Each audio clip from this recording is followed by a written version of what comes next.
He says it again in Romans 13, which is one of the lectionary passages for today that churches around the world are hearing together. In Romans 13, Paul writes, "Owe no one anything except to love one another.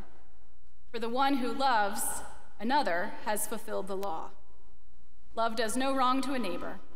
Therefore, love is the fulfilling of the law." So in light of these other passages, let's circle back to our healing story from today, our miracle story from today. What is the miracle in this two-stage healing? What is the miracle in the suggestion that the disciples don't yet see clearly? And maybe we don't either. What miracle could there be in that? I'm thinking that the biggest miracle of all is love. That spiritual sight is about love. God became human for love. The theme of all of our scriptures is love. Every gospel quotes Jesus saying that, saying to love God and to love our neighbor, saying that his command is this, to love one another. And love is something that realistically happens in stages. Life is complicated. We see dimly. Love is something that we learn and practice and live into and lean into. It's given to us by others, and we give it back.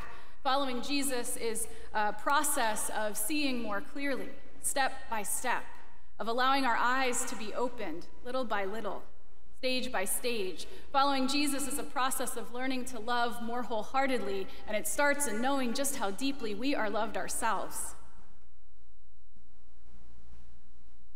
We are approaching another election cycle. We're living in an endless news cycle of issues that strike up emotions and reactions in so many of us. In all of that, if there's ever confusion about how to view what's happening, passage after passage of our scripture urge us to let love be the lens.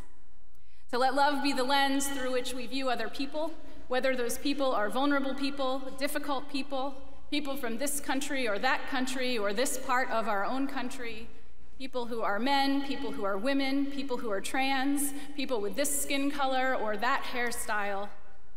Let love be the lens through which we view personal issues, economic issues, political issues, any issue. Let love be the lens through which we decide our course of action. All of our scriptures together point toward that, to encourage us to let love be the lens. I hold Paul's words in my mind. We see in a mirror dimly, but one day we'll see face to face. And what I trust is that at the end of the day, at the end of my life and your life, when we see God face to face, we will see that what matters is love.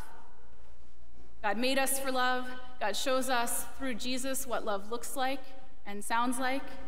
Love is the beginning and the end. To see clearly has something to do with love. What's our core task as Christians? It's to love God above all things and to love our neighbor as ourselves. Jesus tells us that that's the heart of it. It's what discipleship, what following Jesus is about. To see with that lens of love and to speak and to act accordingly.